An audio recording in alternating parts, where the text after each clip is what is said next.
Buenas tardes con todos los presentes. El Centro de la Cultura Médica Ecuatoriana os da la bienvenida. Tenemos la grata presencia hoy día aquí en este auditorio de la doctora Michelle Grunauer, presidenta actual de la Academia Ecuatoriana de Medicina, del doctor Iván Ceballos, catedrático de la Universidad San Francisco de Quito, el doctor Jorge Luis Vélez, médico tratante del Hospital Pablo Arturo Suárez, y también quien en esta tarde va a presentar su libro, su novela, que en un momento el doctor Iván Ceballos dará el comentario. Como preámbulo, pues en estas palabras de bienvenida, quisiera enunciar el fin y la misión del Centro de la Cultura Médica Ecuatoriana. Es conocido que el Centro de la Cultura Médica Ecuatoriana es una institución de carácter privado cuyo origen viene desde hace 30 años aproximadamente. La creó, entre otros médicos importantes que desgraciadamente han fallecido, el doctor Eduardo Estrella Aguirre. Esta fundación, la Fundación Centro de la Cultura Médica Ecuatoriana, tiene como fin y objeto el administrar el Museo Nacional de Historia de la Medicina, la Biblioteca Médica Ecuatoriana, el Archivo Médico Nacional y el Jardín Botánico que se encuentra aquí y del cual somos partícipes tanto el Centro de la Cultura Médica Ecuatoriana como la Academia Ecuatoriana de Medicina. De manera que el día de hoy, en este momento, vamos a iniciar el acto de ingreso del doctor Jorge Luis Vélez como miembro de número del Centro de la Cultura Médica Ecuatoriana. Una de las condiciones para este ingreso es presentar una de sus obras publicadas en el campo de la literatura. Y aquí vamos a presentar la novela corta Sabrina, la mujer que me regaló Benedetti, que de paso, pues en mi concepción de médico y literato también es un excelente trabajo, ya lo dirá el doctor Ceballos.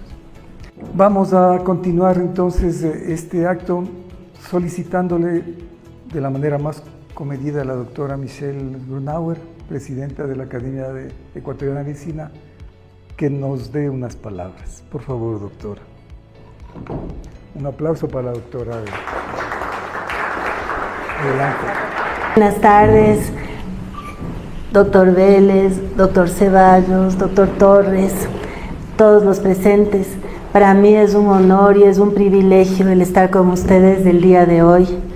El área de la medicina narrativa es tan importante. La literatura, el arte, se combinan con las ciencias y la medicina debe ser vista como un todo. El ser humano debe ser visto como un artífice de ciencia, de arte, que es lo que nos está trayendo el día de hoy el doctor Vélez. Para mí la tarde es muy especial, porque sin conocerle al doctor Vélez, le conozco desde que era un bebé por su padre, por mi gran amigo Jorge Vélez, que fue mi residente cuando yo era interna rotativa aquí en el Hospital Eugenio Espejo, un hospital al que amé mucho, y en este pabellón veíamos a nuestros pacientes. Yo me gradué en la Universidad Central, mi alma mater. Entonces tengo tantos recuerdos maravillosos, y ver al doctor Vélez enseñándome, a Jorge Vélez, cuando yo era interna, y después su trayectoria brillante, el haber formado a tantos médicos, y luego la pandemia, el poder reencontrarnos y el volver a publicar juntos. Y a medida que pasaban los años me iba contando de su familia. Y cuando ingresó el doctor Vélez a la Academia Ecuatoriana de Medicina, le pedí que me mande por favor el contacto, que tenía que analizar su trabajo de ingreso. Y fue lindo cuando el contacto venía Jorge Mijo. Entonces, hoy día cuando venía para acá decía, hay tantas cosas maravillosas y que nos unen, y cómo va pasando la vida, y uno ve este niño crecer y convertirse en un médico excepcional, brillante, intensivista, que publica en su área, pero al mismo tiempo un amante de la literatura y de la poesía. Entonces les agradezco muchísimo por la invitación. No sabía que iba a dar palabras. Como decimos, el doctor Torres, Ricardo me agarró en curva, pero vinieron del fondo del corazón. Entonces, muchísimas gracias, y gracias, Ricardo, por la oportunidad. Gracias. Que el Centro de la Cultura Médica se creó 30 años atrás con dos miembros institucionales importantísimos: la Academia Ecuatoriana de Medicina y la Federación Médica Ecuatoriana. De manera que estamos aquí entre fundadores, y nuestro nexo debe irse cada vez más estrechándose y realizando estos actos que, como bien dijo la doctora Michelle, son actos que humanizan más a la ciencia médica y al quehacer médico de los médicos ecuatorianos. Para continuar, le solicito al doctor Iván Ceballos que por favor pase para comentar la obra del doctor Vélez.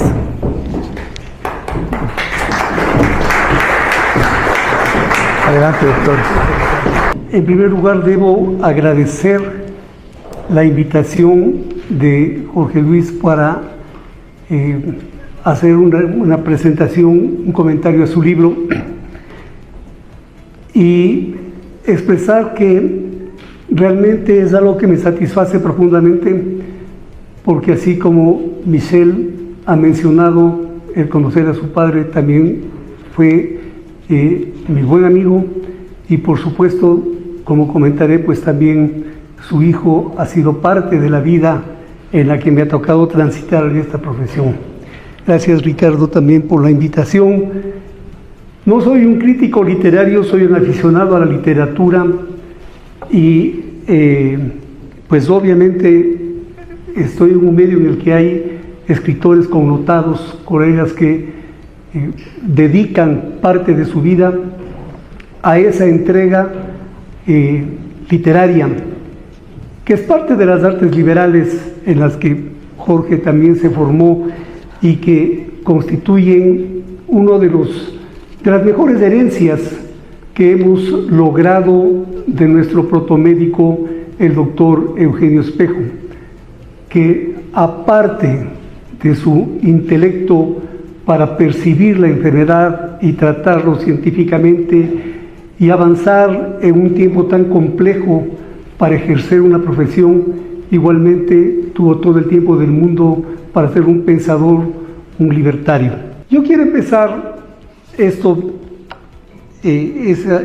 conversación acerca de este tema expresando algo que personalmente me motiva, y es el por qué razón yo leo, por qué me gusta leer.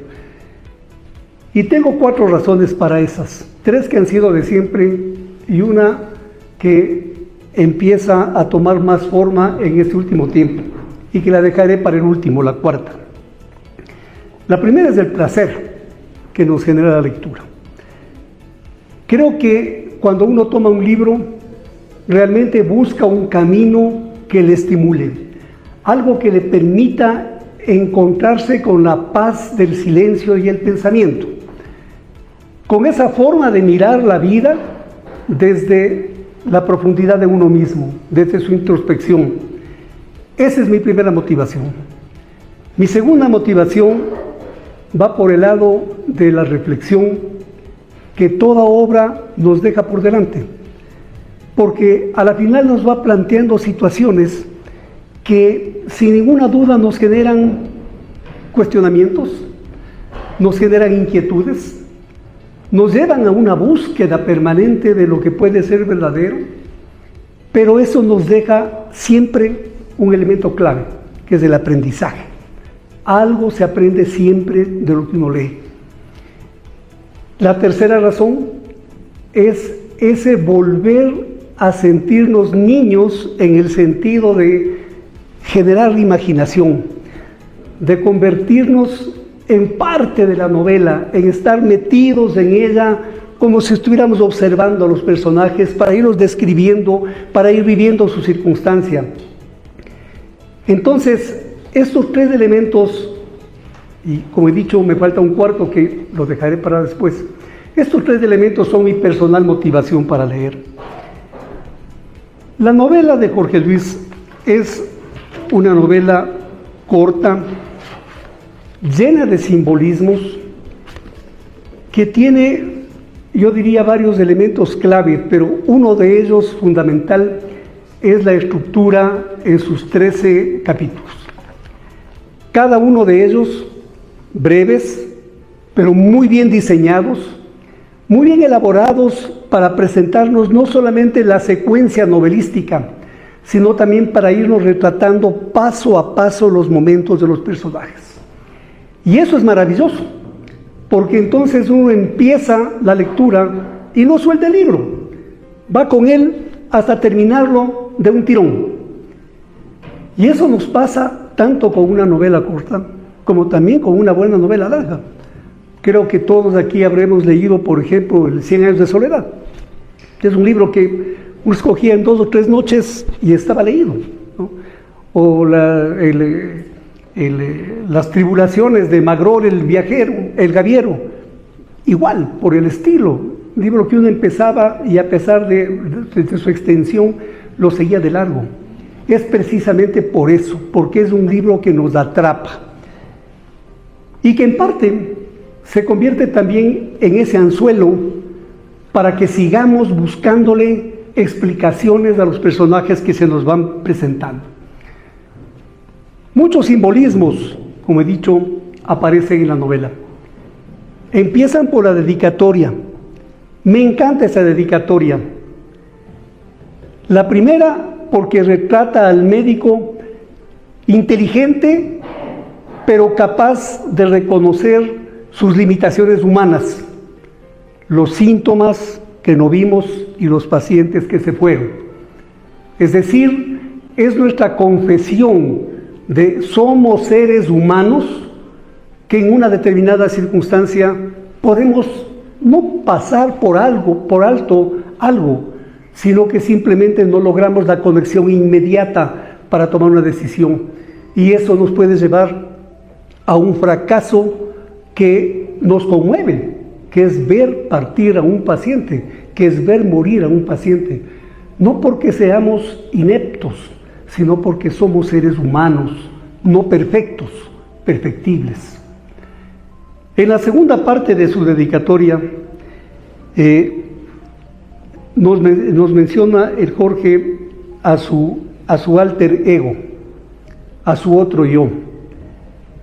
Un reconocimiento maravilloso a la personalidad de su padre. Él se siente retratado en esa persona. Y es una búsqueda permanente el llegar a ser él, pero en un espejo indirecto que siempre será un motivo, no una sombra, sino una motivación para su propio crecimiento, para su propio desarrollo profesional e intelectual, como fue su padre.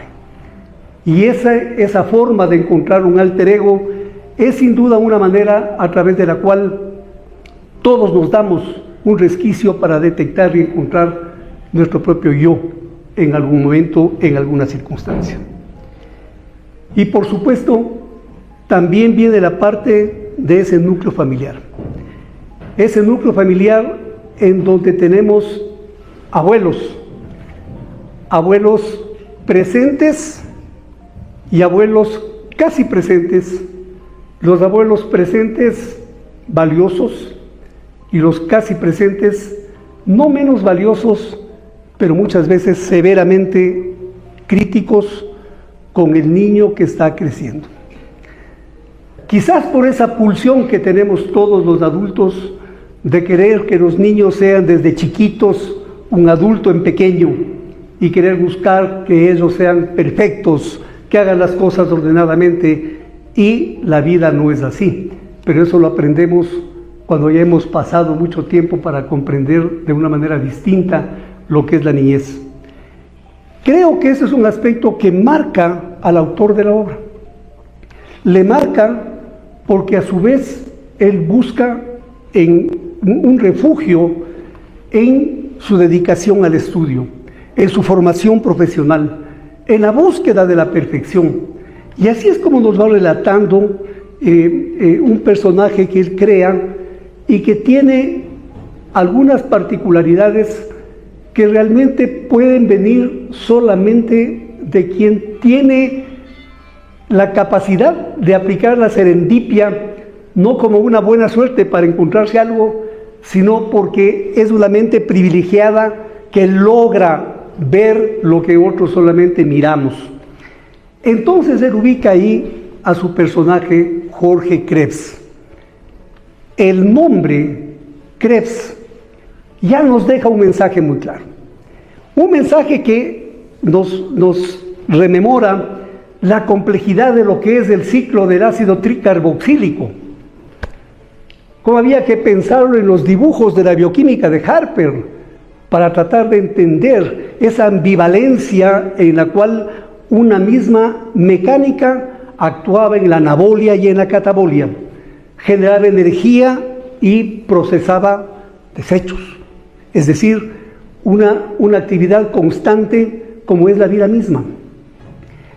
Esa imagen, el personaje médico Jorge Krebs, está precisamente enmarcando la complejidad de la vida que le toca llevar al personaje. Cuando debe enfrentar esa reserva que le fue generada por la mirada distante pero crítica, por esas dificultades que se van encontrando en el día a día en la vida y que terminan en nuestro personaje generando un trastorno obsesivo compulsivo.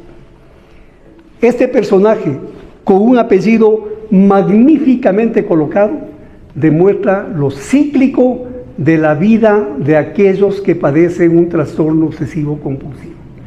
El ciclo del momento espontáneo, de la acción, y el ciclo de la introspección, el ciclo de los pensamientos intrusivos que le llevan muchas veces a uno a imaginarse situaciones o ideas de algo que podría ser cuestionable llevar adelante. Pero estos pensamientos intrusivos del personaje Krebs no son los que atentan o generan necesariamente el hacer daño, sino que son pensamientos que le plantean otra búsqueda, le plantean el encontrar o el resolver otras dudas, otras verdades. Este personaje así enmarcado va siendo descrito desde su niñez y paulatinamente va convirtiéndose en la persona que llega a ser un médico de muy buena capacidad intelectual, magnífico en el ejercicio de su profesión y que en un momento determinado de su vida se plantea el que se olvidó de vivir. Y seguramente esto es parte de la vida de todos los médicos. Somos capaces de vivir la vida de los otros porque ese es nuestro reto. Como decía Michel Foucault en El nacimiento de la clínica, el referente del médico es la muerte, no es la salud, es la muerte, porque estamos peleando contra ella a través de nuestros aciertos en el manejo de la salud. Y efectivamente ese me olvidé de vivir nos genera conflictos de muchas formas, conflictos en los cuales postergamos nuestros propios momentos en beneficio de los demás, que son a su vez los elementos consustanciales de la profesión médica. Entonces el personaje enmarcado en ese camino, en llevar adelante toda su ciencia para enfrentar en un momento tan grave como fue la pandemia, desastrosa, mortal, no solamente para el ciudadano común, también para muchos colegas que murieron en ese evento. Sin embargo, Krebs está retratado como lo que hace el médico entregado a su profesión, retando a la muerte, frío, exacto, matemático. ABC es el protocolo que debe cumplirse y ABC se cumple. Y luego vamos evaluando los resultados y vamos mirando qué es lo que hemos obtenido.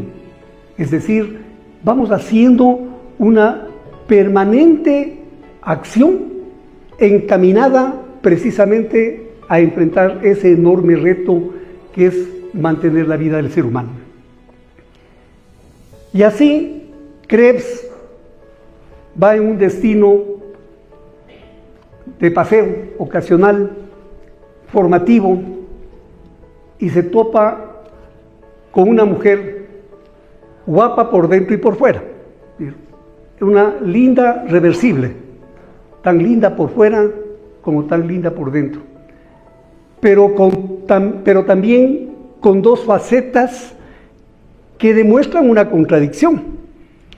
Una mujer profundamente inteligente, ácida incluso para sus comentarios, directa, ¿no?, que le aborda a Krebs para plantearle un reto. ¿Qué es lo que tú crees que tienes para no hacerme caso a mí? ¡Ah, caramba!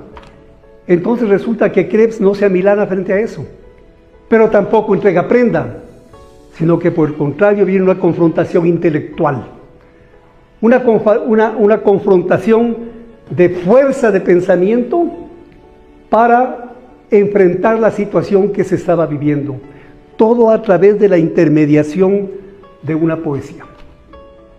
Benedetti se convierte en un personaje central que abre como un árbol sus ramas para que estas dos vidas tomen cada una su propia apreciación de su mundo, pero al mismo tiempo encuentren un punto de convergencia.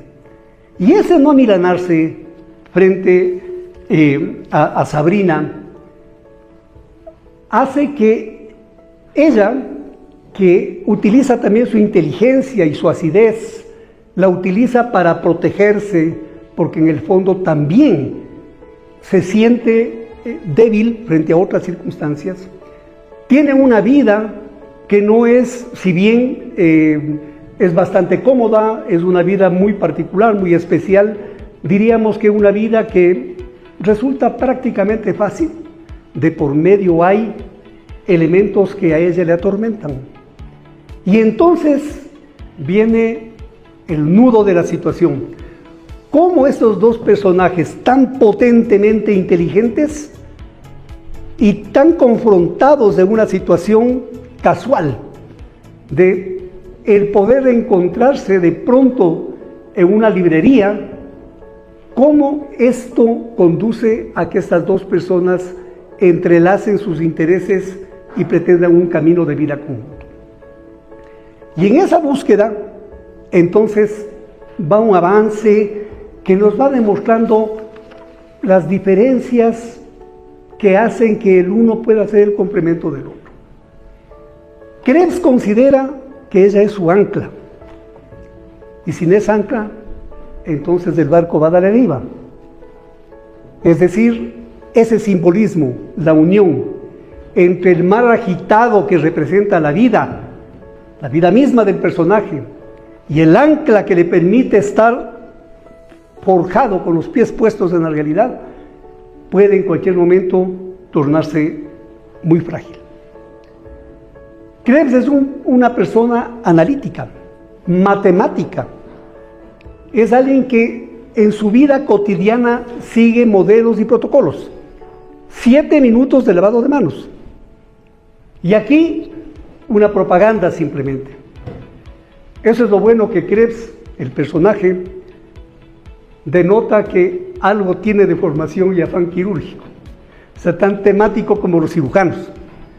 Todos los médicos creo que tenemos un poco de toco, todos, porque todos somos metódicos de muchas cosas. Y por supuesto también tenemos pulsiones que nos llevan a actuar. Y esas pulsiones están pues enmarcadas en la vida común, en la vida diaria. Sin embargo, esta posición del personaje, volviendo a él, al Krebs analítico, exacto, también nos conduce a un individuo que no tiene artificios.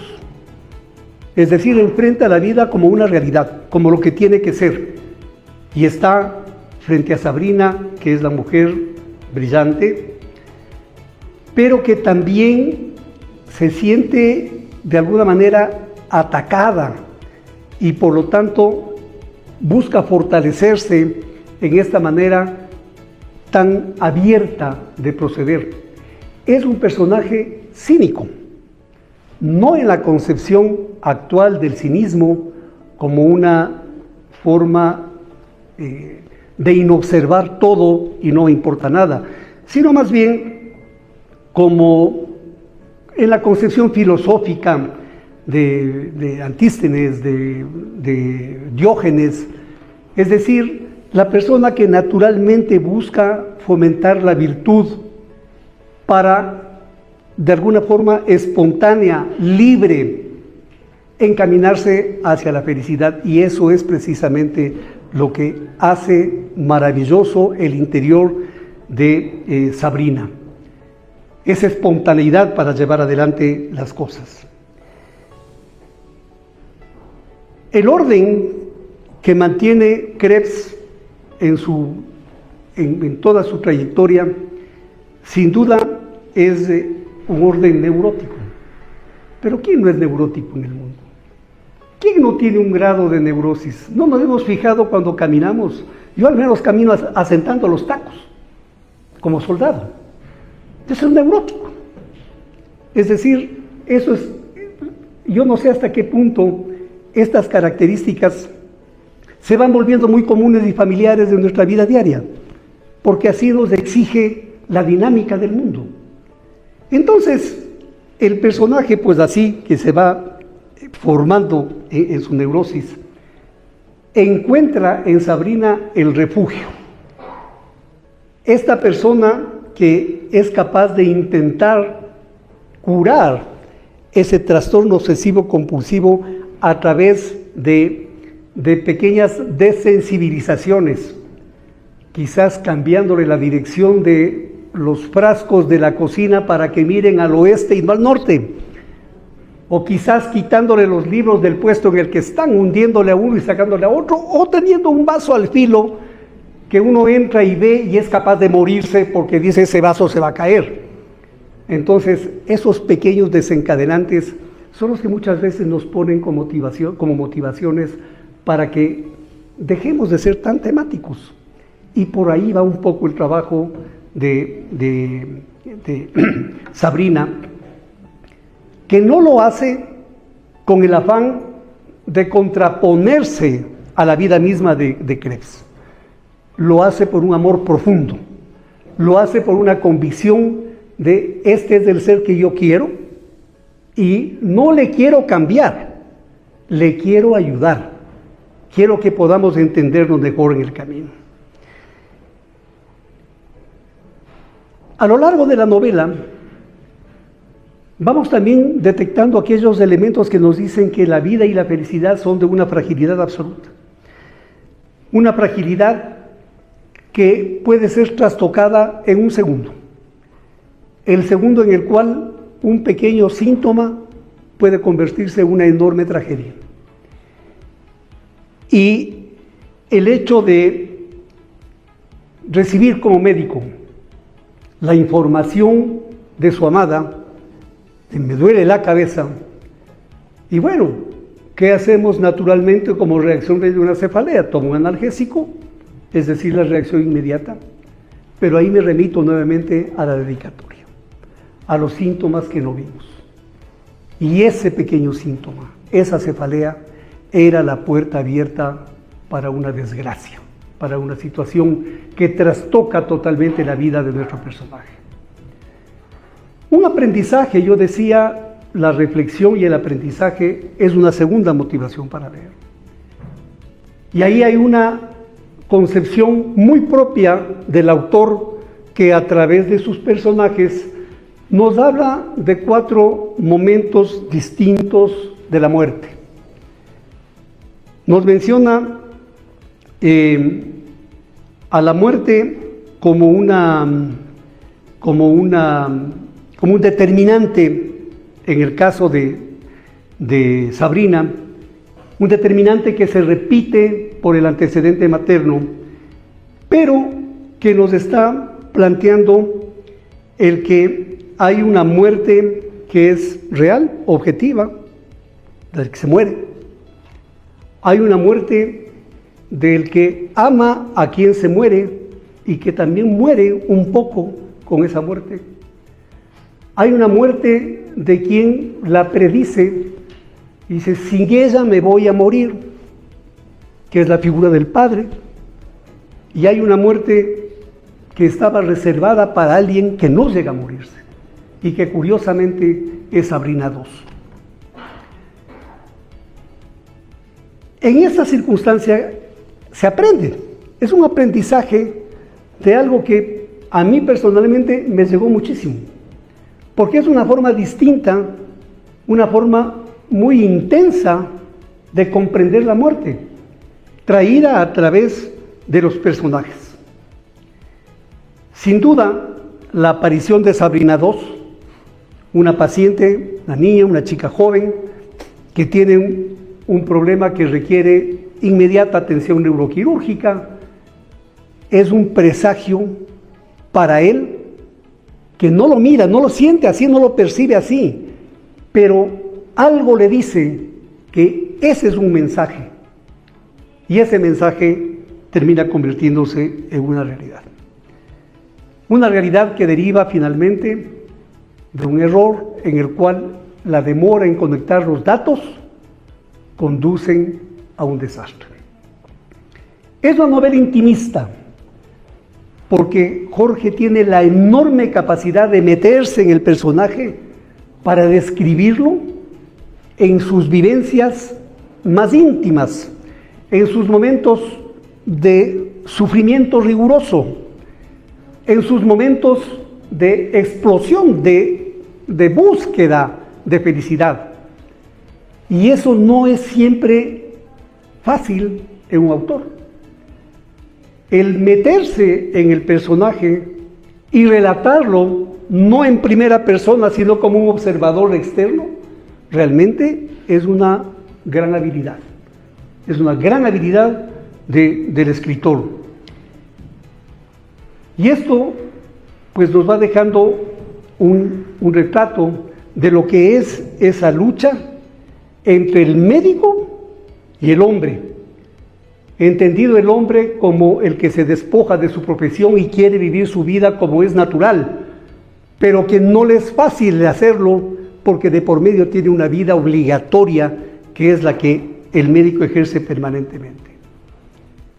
El tener que mirar la presencia de un padre que se retrata, se refleja como un espejo a lo que va a ser una reiteración del pasado, que es otra virtud para, en muy pocas palabras, en muy poco espacio dentro de la novela, darnos un marco referencial de cómo algo en la vida de una persona puede convertirse en una marca con la cual uno está esperando en qué momento se repite. Es decir, el ponerle tanto peso en tan poco relato a un personaje es otra enorme habilidad y un reto para quien escribe una novela. Alguien decía que todo novelista es un fabulador, y como alguna vez en una de sus novelas si no me equivoco, en Soldados de Salamina, hace una referencia a Bolaño diciendo el contumaz mentiroso de Bolaño, porque todo novelista es un contumaz mentiroso. Pero entendido desde la visión artística, esa mentira nos satisface. Esa imaginación prolífica nos plantea el degustar algo que sabemos que tendrá mucho de realidad, tendrá poco de realidad, no tendrá nada de realidad, pero sin embargo nos deja ese placer de la lectura, ese mensaje, esa satisfacción con la que uno termina un libro y realmente se siente dolido de cerrarle porque se acabó la lectura. Y aquí viene la cuarta razón por la cual creo que uno lee también, pero en esta ocasión es muy particular. La cuarta razón es el conocer al escritor, conocer al novelista. Tengo el verdadero honor de conocerle a Jorge como conocí a su padre, también en sus días de formación. Fue uno de los nuestros. Y eso me permitió no solamente identificarle como un magnífico residente, como una persona muy puntual en sus cosas, como alguien que era capaz de plantearse metas y cumplirlas a cabalidad, así como también de esa persona, de ese profesional que tiene la enorme virtud de decir en algún momento, cometí un error. Y eso es algo que debe ser rescatado en cualquier persona, no se diga en la formación de un médico. Esa es mi cuarta motivación, el conocer a quien ha escrito esta novela que me ha permitido disfrutarla, que me ha permitido reflexionar acerca de lo que es la vida, acerca de lo que son las relaciones interpersonales, acerca de lo que es el ámbito familiar, acerca de lo que es la vida del médico en ese ambiente, y también me ha dejado enseñanzas, como la que he referido con respecto a la muerte. Te felicito, Jorge, por tu novela muy bonita, una novela que reúne para mí los 4 elementos a los que me he referido ahora y que sin duda debo recomendar que la leamos con la mirada puesta en lo que es un médico dentro del desarrollo de una circunstancia que puede terminar algunas veces, y no pocas, en hechos que realmente nos dejan marcados y que nos dejan con dolor, pero que aprendemos a recuperarnos y a seguir adelante, porque esa es la tarea del médico, ser un intermediario en la búsqueda de la felicidad, en la búsqueda de la salud, en la búsqueda de la vida plena para los demás. Felicitaciones, Jorge, y muchas gracias por haberme permitido dar unas palabras acerca de tu novela. Seguramente cuando termine una maestría en análisis literario seré capaz de hacerlo mejor. Pero muchas gracias. Gracias.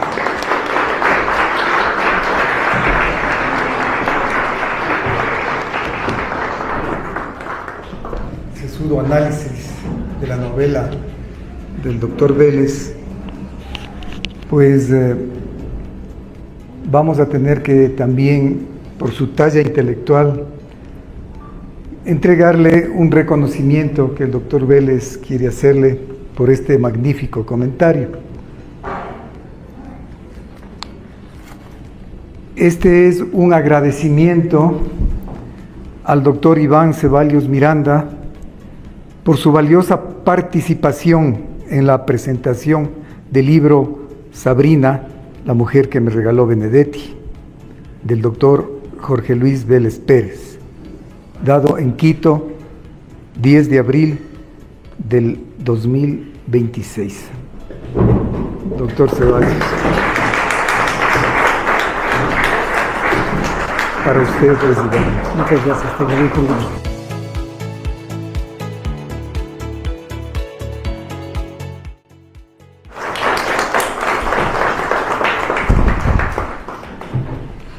A continuación, pues vamos a solicitar al autor, al doctor José Luis Vélez, que nos brinde unas palabras. Por favor, doctor. Primero agradecerles la presencia, ¿no? Tal vez sea necesario el que les explique el porqué el doctor Ceballos, ¿no? Yo me formé en el Eugenio Espejo, en la gloriosa Universidad Central, a la cual le llevo en mi alma, ¿no? Y en el Eugenio Espejo es un hospital de guerra, ¿no? Yo de interno colocaba tubos torácicos, intubaba y hacía cosas que me parecían espectaculares. Y el doctor Ceballos tal vez no recuerde que gracias a él pude seguir mi posgrado, porque gano mi posgrado en la San Francisco, de una plaza, porque en ese tiempo era así. Y entro, y claro, mi primera rotación, oncología. Voy a oncología y lo que encuentro es un paciente con un derrame pleural. Entonces, un pulmón colapsado, no bajaba el cardio torácico, y como buen médico formado en el Eugenio Espejo, pues ¿qué hice? Pegué un tubo, ¿no? Le coloqué el tubo, el paciente mejoró. Cuando de pronto el doctor Ceballos me manda a llamar, yo estaba rotando en oncología a docencia, él era el director de docencia, ¿no? Y me dice, ¿por qué colocaste el tubo? Y como le tenía miedo porque era fuertísimo, digo, porque se estaban muriendo, ¿no? O sea, pero es que aquí tienes al cardiotorácico y toditos los residentes de cardiotorácica ahí afuera acusándome, ¿no? Entonces, les mandó sacando, me dijo, quiero que te sientes acá. Me dijo, ¿por qué pusiste el tubo? Le digo, porque si no le ponía se morían. Dijo, ¿te vas a arrepentir? Le dije, no. Me dijo, y me acuerdo tan claro, y tal vez él no lo recuerda, si te arrepentías te ibas del posgrado. Porque esto en el HCAM no puede pasar. Hay servicios y especialidades. Me paré y me dijo, sigue así. Y me fui sin saber todavía lo que había hecho, lo que había pasado, en qué me equivoqué. Pero dije, bueno, al menos me abrazó, ¿no? Entonces la cosa siguió. Y ahí cuando esto pasó, otras de las cosas que es un mentor para mí, ¿no? Un mentor es que uno me decía algo. O sea, dejen de leer medicina y vean el comercio. Yo me levanto a desayunar y veo las noticias. Ustedes deberían ver las noticias y ser cultos. Todas esas cosas quedan en la retina de uno, ¿no? Entonces, cuando le envié el libro, lo hice con mucho recelo, ¿sí? Por el respeto que le tengo y la admiración que le tengo. Y me llamó, creo que a 48 horas después. Entonces yo dije, que se venga lo que tiene que decir, porque seguramente no me vuelvas a mandar algo así. Pero no, lo que recibí de él me encantó. Yo me quedé, venga, toqué. Me dijo tu novela. Mira, no pude parar de leer, la acabé y te felicito. Me llegó tanto esto porque cuando alguien que es importante para uno le genera este tipo de cosas, pues genera esto, ¿no? Ahora, en cuanto a la novela, yo tuve la oportunidad de fijarme desde pequeño, ¿no? En un personaje que es Ernesto Sábato. Seguramente algunos lo conocen, otros no. Ernesto Sábato es un escritor argentino que se graduó y se doctoró en física nuclear, ¿sí? Él fue a Francia, estuvo en París, y él cuando vio una cosa que en física cuántica se dio, la fisión del átomo, y él dijo, esto va a destruir al mundo. Y él se fue, doctorándose en física, regresó a Argentina y se hizo un escritor de los más laureados y respetados que tengo. Creo que el túnel de él influencia mucho lo que pude escribir acá. Y me dio en cuenta algo que les voy a decir. Él dijo esto, solo el arte salva al hombre. Parece una frase sencilla, pero si ustedes ven, el arte es un refugio que repara el alma. Ofrece momentos de belleza absoluta frente a la realidad y salva al hombre, permitiéndole expresar su crisis total. No tienen idea en la pandemia cómo la literatura me salvó de burnout, porque solo Dios sabe cómo en mi hospital, Pablo Arturo Suárez, gloriosamente un hospital centinela, cómo vimos la muerte, cómo la gente cambió, cómo hubo gente con ganas de suicidarse, eso lo vivimos. Y el arte me mantuvo a flote porque yo siempre, desde la pandemia, soy el jefe de servicio de esa unidad. En este mundo actual de escasos valores, música sin contenido, vida sin vida y familia sin núcleo, buscar la felicidad es un acto revolucionario y que requiere una catarsis profunda. La sociedad desintegrada necesita volver al arte, a chicos que no vean videos en YouTube y creen poesía y que escriban y que busquen realmente la paz en el alma que uno siente cuando ha creado algo. Cuando algo que no existía, existe en unos minutos luego de que uno escribió y creó. Tengo 23 años de médico y 21 de intensivista. Gracias a Dios me dicen que no parezco tanto, ¿no? Eso me motiva. Sin embargo, la muerte es un día a día. Simplistamente morir es parte de vivir, y aunque hay solemnidad cuando llega, se ha convertido en compañera y hasta pasa desapercibida. Algún día con un compañero nos decíamos, nos hemos deshumanizado. Conversamos de nuestra vida mientras damos RCP a un paciente. Así nos hemos vuelto de fríos. Yo le decía, es que así debe ser. Porque si tú te sentimentalizas, y aquí creo que hay médicos que entienden eso, yo soy, y eso me ha generado mucho problema en cuanto a la bioética. Yo siempre le veré a mi paciente intubado y sedado como un objeto, no porque no tenga humanidad, sino porque tengo que ser frío cuando uno saca a un paciente de un paro cardíaco. Luego tiene nombre, apellido y le felicito. Mientras tanto necesita mi 100% de concentración, y ahí está Jorge Krebs. Ese es el personaje que se creó en la novela. Sin embargo, cuando la parca, la muerte llega a los cercanos, mi padre y mi abuelo murieron en tándem, la introspección nos vuelve a la tierra y nos vuelve humanos nuevamente. La temática se estableció, esta novela se empezó a escribir hace 19 años, cuando volví de Argentina. Cuando en mi rotación internacional de la San Francisco estuve en el Italiano de Buenos Aires, y ahí se empezó a escribir.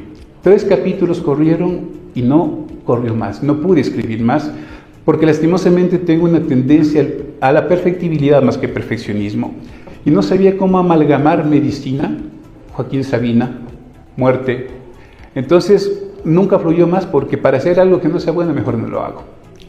Lastimosamente, tras madrugadas de reflexión y dolor que me ha tocado vivir en este tiempo, yo ando solo, porque básicamente es lo que ha pasado.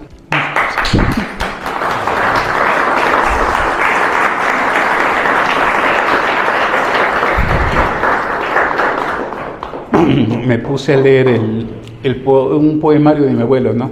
Mi abuelo es poeta, se llama Raúl Velasco Garcés, y Los pájaros urbanos, que es uno de sus poemarios más bonitos, me hizo retomar esto, ¿no? Y en la madrugada empezaron a surgir cosas que yo no me imaginé, y empecé a generar metáforas médicas fusionadas con poesía. Entonces dije, ¿cómo le llamaré al enamoramiento, no? Entonces dije, a ver, amaurosis de lo coherente, porque cuando uno se enamora no ve nada, no piensa nada. Entonces se fusiona medicina con psicología y se genera una forma nueva de llamar el enamoramiento, y eso es lo que yo siempre traté de hacer en una novela, hacer algo diferente y distinto. Lo que no se escribió en 19 años fluyó en 4 días. Esos 10 capítulos que faltaron se escribieron en 4 días. El motor no fue lo mejor, pero sí fue el producto. La novela ya tiene un precio, está en librerías. Sin embargo, cuando ustedes la lean, la pondrán el valor. Sabe Dios que precio y valor no son exactamente lo mismo, aunque puedan parecer sinónimos.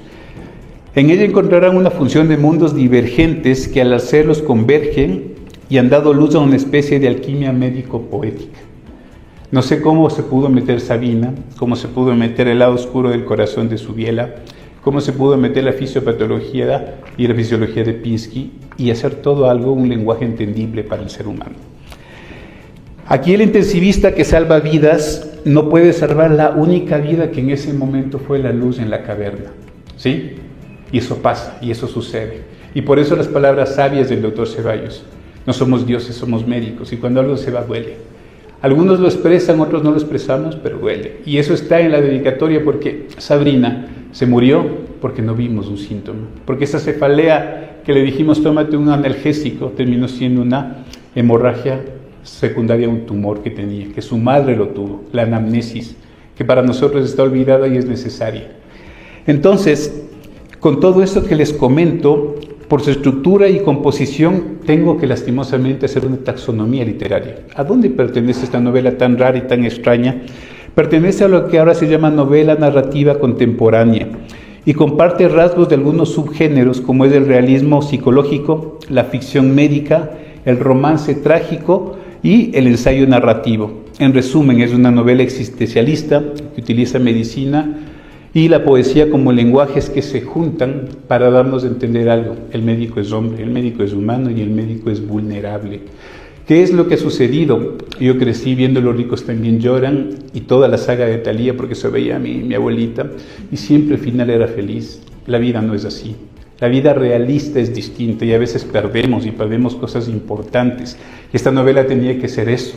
Un intensivista no puede terminar siendo feliz, porque esa no es nuestra vida. Lastimosamente en eso nos condenamos y en eso somos felices en ese ambiente. en ese nicho en donde la gente muere y a veces la sacamos de allá, o a donde a veces le ayudamos a morir bien, ahí estamos. Esa novela nace de ahí, de un realismo que definitivamente expresa para los que no son médicos lo que un intensivista puede vivir como ser humano.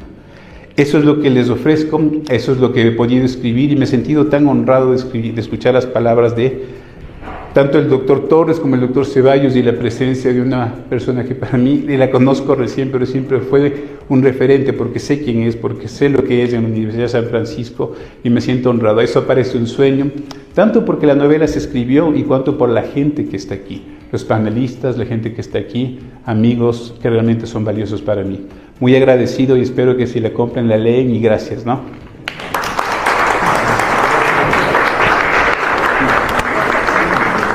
En este momento también quiero que hagamos un recuerdo del poeta, su abuelito, nuestro amigo, que estuvo aquí algunas veces en este mismo auditorio, Raúl Velasco, a quien conocí mucho tiempo atrás, desde que éramos parte de la Sociedad Ecuatoriana de Escritores. Raúl Velasco, un gran poeta y un gran jurisconsulto también. Nuestros recuerdos para él, y lamentamos también esa pérdida. Entonces, a continuación vamos a pedirle al doctor Ron que nos brinde una pieza musical, si es tan amable el doctor Ron. Por favor. Cultural, y les felicito también. En fin, tratando de hermanar con la ciencia y la cultura, que ha estado importante, ¿no? Si bien yo tengo la rama de la jurisprudencia, tengo un hermano, ojalá un rato se anime a venir, él también es guitarrista, es médico, es pediatra, mi hermano el doctor Guido, ¿no? Pero ojalá se anime, le deje a la señora venir. Bueno, puede cantar dos cancioncitas, la una es una en italiano, se llama El O Sole Mio, es bastante interesante, y la otra una cancioncita, una tonada ecuatoriana, porque en mi radio toco, además de guitarra, toco piano, doy clase de armónica, una serie de instrumentos, soy compositor también. Y bueno, cuando me preguntan qué más toco, tendré un repertorio de unas 500 canciones, no sé, 60 años de música también. Y le combino, ¿no? A veces digo, toco algo de Chopin, de Beethoven, de Rimsky-Korsakov, hasta la chicha de la santa, les digo, ¿no? Y eso no es mentira, porque hay tanta y tanta canción. Así que muchas gracias. Y gracias al doctor Torres, su gentileza, doctor, un hombre muy noble, un científico de la medicina. La primera va a ser O Sole Mio, de hecho, ¿no?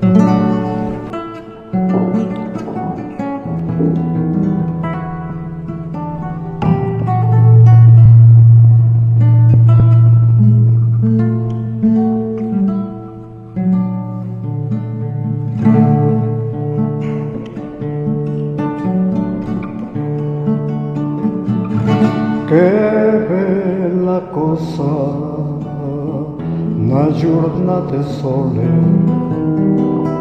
un'aria serena dopo una tempesta, e l'aria fresca parecchia una festa. Che bella cosa, una giornata de sole, mamma tu sole, più bello in me, oh sole mio, sta in fronte a te, oh sole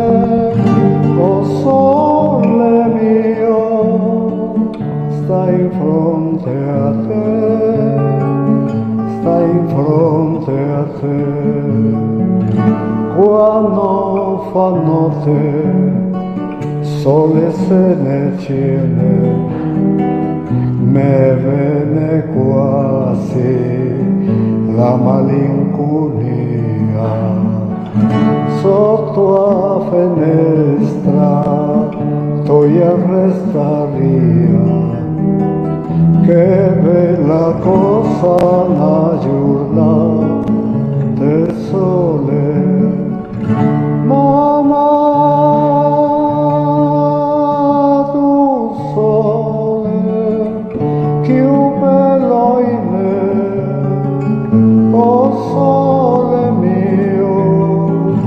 sta in fronte a te.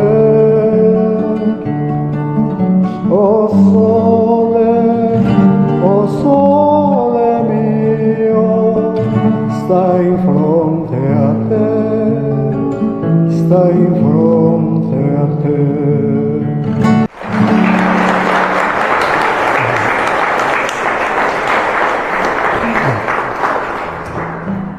Muchísimas gracias.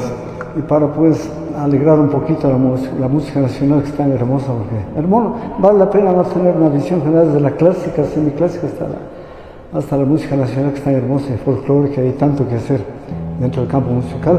Y me alegró unas palabras del señor escritor que dijo que el arte salvará, dijo al mundo. Así es la verdad, ¿no? No solo la música, es la poesía, el arte plástico, pintura, hay tanto que hacer.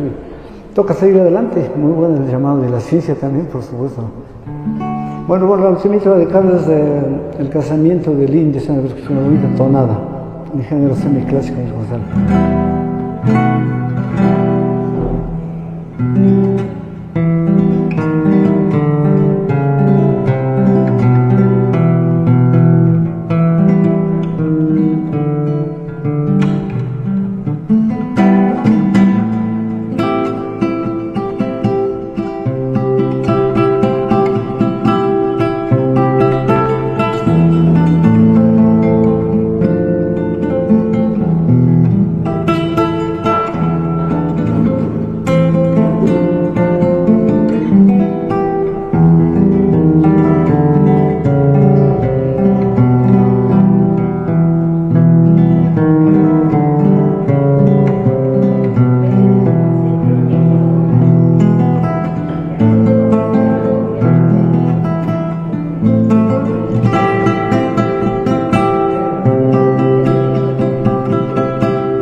Gracias al doctor Ron por esas magníficas interpretaciones. Y ahora sí, el doctor Byron Núñez desea tomar la palabra. Porque algo resonó, no es solo en mi cerebro, sino en mi pasado. Iván, recuerdo tus clases cuando yo era un común interno aprendiz de médico en este mismo hospital. Y tu voz resona de la misma manera que hace 40 años. Es único. Mi maestro. Pero también puedo tener el lujo de tener mi discípulo, Jorge. Maestro y discípulo, Iván y Jorge. ¡Qué humanismo! ¡Qué qué humanismo que nos falta, que no tenemos, que se nos va, qué humanismo médico de este grupo de médicos quiteños. Y digo quiteños, porque ese es el orgullo del historiador quiteño, aquel que ve en el gran Eugenio caminando rumbo a San Juan de Dios, orando en Santo Domingo y santiguándose en la capilla del hospital. Ese humanismo que se nos está yendo, pero que retorna Iván, retorna Ricardo, y ahí felicitación. Y me permito hablar, aparte de agradeceros, rendir mi tributo a su padre. Hay que aprovechar la lealtad no solo con la vida, nosotros los dadores de vida, los que luchamos cada día con la muerte, también morimos y también se nos mueren.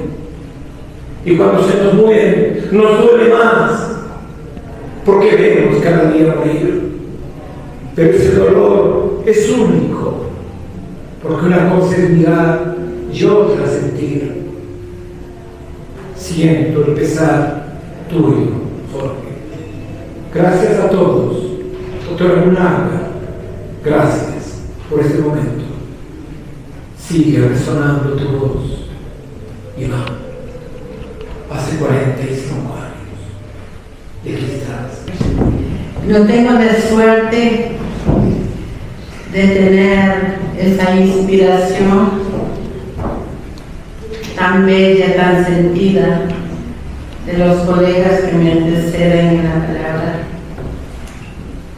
En la sencillez de mi pensar, en la humildad de estar en este glorioso centro de la cultura médica ecuatoriana y en su auditorio, doctor Antonio Crespo. Simplemente quiero felicitar a los patriotas, a los médicos, a los colegas, a los héroes que están en la mesa directiva, que estamos en el auditorio, y a todos sus familiares y amigos. No es fácil seguir una trayectoria desde hace montones de años para iniciar una carrera médica, para ejercerla. Ya lo dijo con mucho detalle el doctor Iván Ceballos, y todos los colegas lo sentimos así. Vivimos entre la vida y la muerte. A veces las mujeres médicas lavando platos, planchando uniformes de los hijos, tomando de las manos para dejarse a la escuela con el miedo terrible de que obviamente no entren a clases y se queden solamente ahí a la entrada de la escuela, etcétera. Y luego nos vamos descubriendo a nosotros mismos, y eso es lo más interesante, descubrirse ese yo, ese ser. Somos capaces de ser médicos toda una vida y no dormir y enfrentarnos a la muerte y dar salud y sentirnos felices porque pudimos curar a un enfermo, porque esa sonrisa nos llenó el alma y porque esa mirada que no olvidamos nunca se quedó dentro de nosotros. Y sin embargo, no nos quedamos ahí. Estamos aquí, escribiendo, haciendo libros, comentando los libros y festejándonos al interior de nosotros mismos. Somos un grupo de seres extraordinarios. No sé en qué existencia el ADN de nuestros genes tomó esa gracia divina para ser médico, para ser poeta y para estar aquí, en esta tarde memorable. Entonces, según él, lo simple que hace es sentirnos felices con tan destacados invitados. doctor Vélez, autor de Sabina, que la voy a leer en las madrugadas porque a veces no tengo tiempo. El doctor Ceballos, lo seguimos todos los colegas, como Manuel, es el autor de tantos destacados artículos. La doctora es mi colega, y nos vamos a abrazar un montón. Y a Ricardo Torres, él nunca ha dejado su vida, su alma sentir en otro lado, más que en el centro de la cultura américa. Así como los colegas son discípulos de Jorge Luis, discípulos de Iván Ceballos, nosotros somos discípulos de Ricardo Torres aquí. A felicitarle a él, a felicitarle a ustedes, y realmente ha sido un gran momento, una gran tarde. Bienvenido, doctor. Acá se une, vamos a aprender mucho de ustedes, y bienvenidos todos. Reina de los Barrios de Quito, que está aquí presente, y también hay que dar el mérito que se merece pues la sociedad quiteña, que nos apoya permanentemente en las actividades que realizamos. Adelante, por favor. Bueno, muy buenas tardes con todos. Estefanía Costa, Virreina del Emprendimiento de la Unión de Barrios de Quito. Me siento muy honrada de estar aquí porque la vida es sin duda un carrusel. Y más allá de todo esto, me da muchísimo gusto decir que me siento muy orgullosa y también fue un honor haber sido la maestra de los hijos del doctor Vélez. Y créanme que para mí es algo tan valioso porque digo, Carlita y Jorgito sin duda tienen un gran ejemplo a su lado, a sus padres, que han sido una muestra de lucha y de perseverancia. Se me hace raro decirle doctor Vélez porque yo le trataba de estimado papito. Y de verdad fue una muy bonita y grata coincidencia. En el momento en el que entraba con otro doctor y solamente vi a dos personitas que ellos también estaban enfocando. Y yo les conozco y ellos, profe Steph, y yo, es tu tío, tu papá, mi papi. Y yo, vea usted qué coincidencias que trae la vida. Y escuchaba muy atenta y hubo una parte que me movió muchísimo. Y me decía la parte de la primera atención que usted, la anécdota que contó sobre la intubación. Y decía, tenía un derrame pleural. Como digo, la vida da muchas vueltas. Me hizo así el corazón. Porque hace 2 años mi papá falleció con cáncer, mesotelioma de la pleura. Y escuché muy atenta y dije lo que es, porque uno vive la experiencia desde el otro lado. Yo viví la experiencia desde el lado de hija. Sí, que en su momento de desesperación reclama al médico, busca el uno, busca el otro, la oncóloga, cardiotorácico, alguien haga algo. Y escuché muy atenta esta parte porque era escuchar el otro lado. Como yo justamente a la oncóloga le juzgaba, y sí, hubo unas 2 o 3 veces que yo le decía, ¿por qué es tan insensible? Mi papá se está muriendo. Y ella se mantenía muy hermética. Y ella decía, tenemos que ver cómo avanza. Y yo, no, ¿cuál ver cómo avanza? Y entraba en una desesperación muy grande. Y al escucharle a mi querido papito, créanme que fue un wow. ¿Qué debió haber estado viviendo la doctora en el momento en el que yo le reclamaba de que salve a mi papá? Y ella decía, ok, no estoy solamente con un paciente, sino me está reclamando su hija. Y para mí fue un flash muy, muy, muy fuerte porque sí, fueron muchos reclamos, fue mucho, hagan algo cuando pasamos a la morfina, cuando ya fue el tema de ponerle la vía, yo me encargué de ponerle la morfina a mi papá. Y yo le trataba como hija y le ponía y era despacito y las doctoras era como que no, es que tiene que ponerle así y era como que no, es mi papá, es un ser humano. Y en este corto tiempo, me acaba de dar la lección más grande de mi vida de ser tan empática con la doctora que dije, wow, ella debió haber estado viviendo algo muy fuerte, de estar enfrentándose a mi reclamo por la vida de alma bendita mi papi. Entonces, como yo también sé decir, la vida es una coincidencia muy bonita. Y yo salí del trabajo y dije, no, creo que no voy a alcanzar, no sabía, leí su nombre, pero ni por aquí de quién se trataba. Y que dije, no. Y cuando llegué dije, fueron coincidencias de la vida. Y es muy bonito poder estar aquí, encontrarme tantas caritas tan lindas, mis pequeños, mi abuelita todos los días le veía en el cole a los papis, y ver también el trabajo tan significativo de tan grandes doctores. Mi primera opción cuando tenía que elegir qué estudiar era medicina, especialidad pediatría. Pero cuando me tuve que enfrentar a la realidad de decir, tengo que curar a los niños y van a llorar y van a estar con sangre, dije, no, educación inicial. Igual veo a niños caídos que lloran y con sangre, pero desde el otro lado. Entonces quiero felicitar muchísimo a tan grandes personajes. Créanme que yo respeto mucho, amo la medicina. Cuando conozco a médicos es wow, hicieron lo que yo no hice.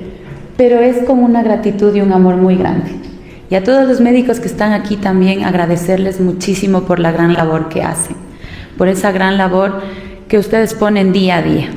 Desde la Unión de Barrios de Quito, como virreina del emprendimiento, como la profe Steffi, quiero de verdad darles un Dios les pague. Muchas gracias por esto. Su obra para mí es sin duda una motivación muy grande. Leí el abstracto, leí una pequeña parte y dije, wow, es ver el luto, es ver el duelo desde otro lado, entenderlo de otra manera, felicitarle por sus logros, también felicitarle por ese parcito que tiene hermoso, que les quiero muchísimo, y de verdad aplaudo mucho su esfuerzo, su dedicación, y agradezco esta gran y grata coincidencia que la vida me ha dado el día de hoy. Muchísimas gracias. Doctora Charito Gómez de la Torre desea intervenir. Bueno, aquí voy a hacer la nota discordante en lo que a profesión se refiere. No soy médico, soy enfermera.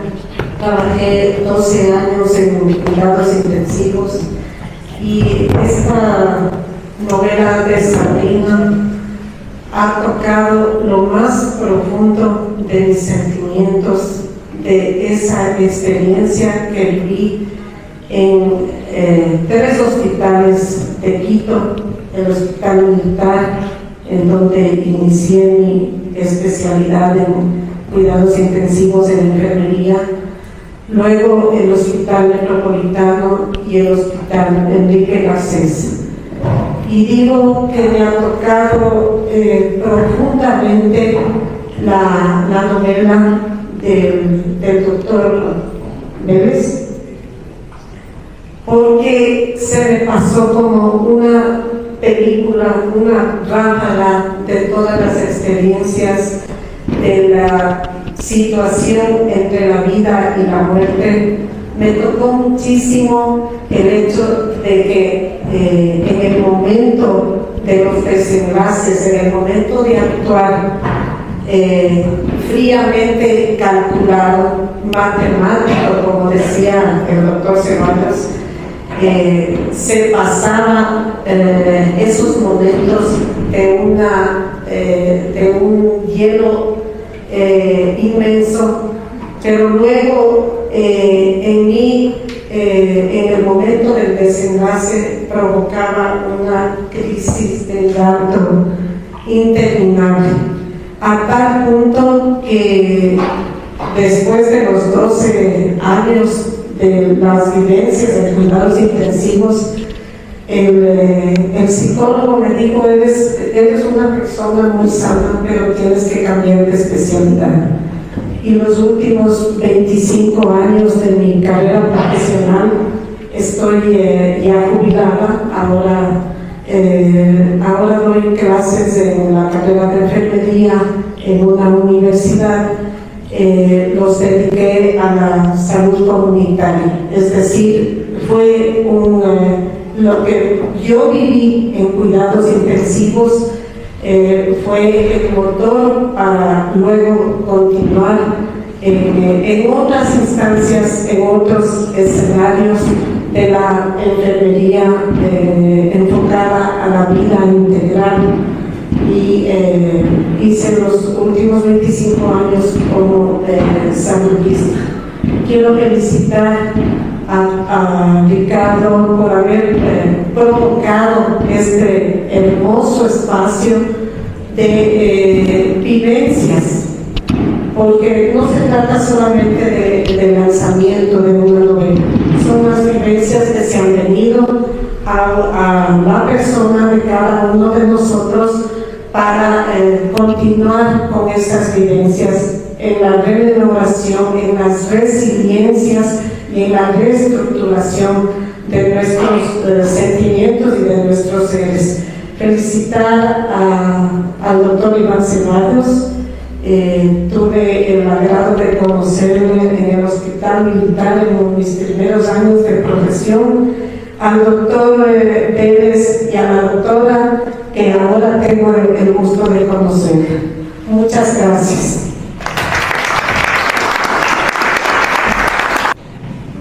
Para los que no me conocen, yo soy Juan Carlos, amigo y gran admirador de Jorge. Quiero dar un mensaje. Desde mi profesión como psicólogo y terapeuta puedo decir que estoy totalmente convencido que los libros que narran historias tienen el poder de sanar y de aliviar las emociones. Sabrina, el libro que me regaló Benedetti, considero que es un testimonio real y vivo que nos recuerda que cada experiencia humana, cada persona tiene emociones que necesitan ser escuchadas y ser compartidas. Este libro también considero que es un puente entre la medicina y la vida interior de las personas. Este libro, esta obra, también considero que es un puente entre lo que nos sana y nos salva. Muchas gracias.